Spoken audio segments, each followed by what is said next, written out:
Volatility is a critical concept to understand when trading options. The volatility in the marketplace can give us a lot of information regarding how we should be trading options. So many people trade options without evaluating the true market value of the options they are trading. This is a peculiar phenomenon because these people would not approach buying a home or a car without looking at the fair market price of these assets first. Too often, greed and haste prevent traders from making a more careful assessment. Unfortunately for many option traders, the expected move of the underlying stock may already be priced into the option's value. Indeed, many traders sorely discover that when the underlying makes the anticipated move, the option's price might decline rather than increase. To understand how this works, we must first understand volatility.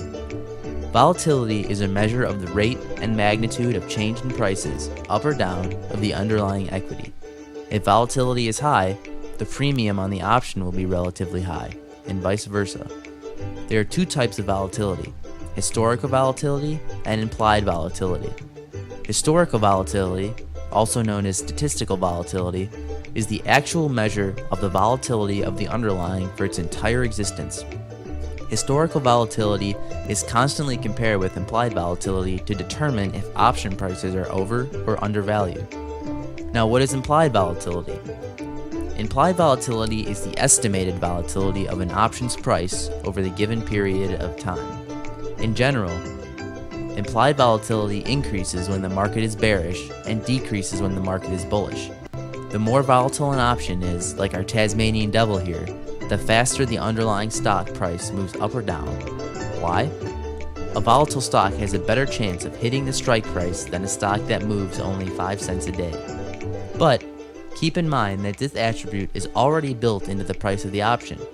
You only benefit if the stock becomes more volatile than expected during the option's period or term.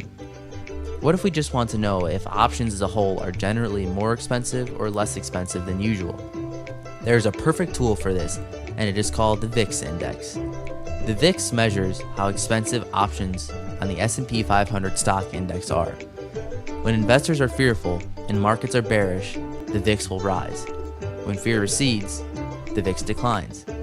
However, long-term low levels of the VIX have been associated with bull markets, where VIX at extreme lows signaled a major market advance, as seen in this picture.